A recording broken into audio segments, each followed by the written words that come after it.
Ana Ahmadjon aka yer shudgor qilib boshqadan shudgor qilib qayta yapyapmiz buni.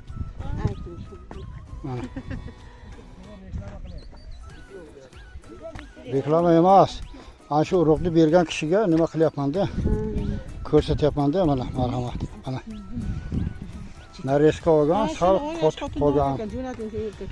Bu nimaga qiyshiq bo'ldi? Mana baxtdan ket. Mana bu hojam diametridan yaxshi o'qima. Men nima dedim? Chetga chiqmasin demadimmi? Xatarga o'rtasiga bo'lsin. Hojam ko'rinib qolib ketadi.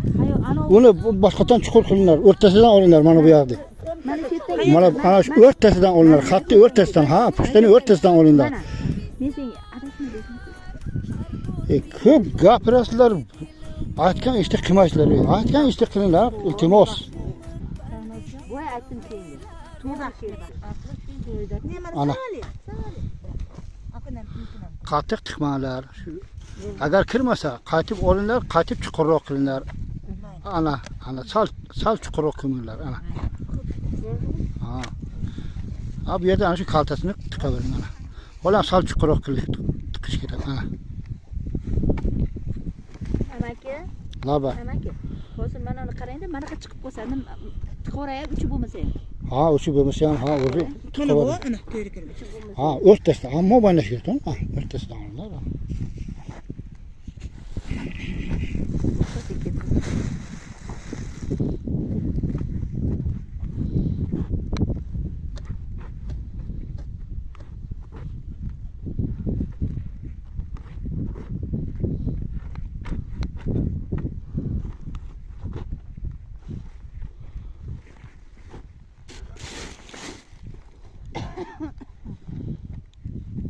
Chuqurroqqa tushib ketmasin. Yo'q, mana. Ha, shu salgina yerdan ha 3-5 sm kelsa bo'ladi. Ushlab turaman.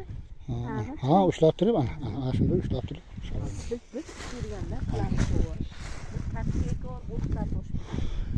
Xatarni o'rtasi bilan ekinglar, o'rtasida. Chetga chiqib ketmanglar.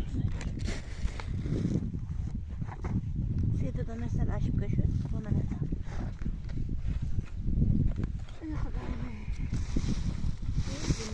Agar u kirmasa, u sig'masa chuqurroq qilinglar. O'shani ana shunday.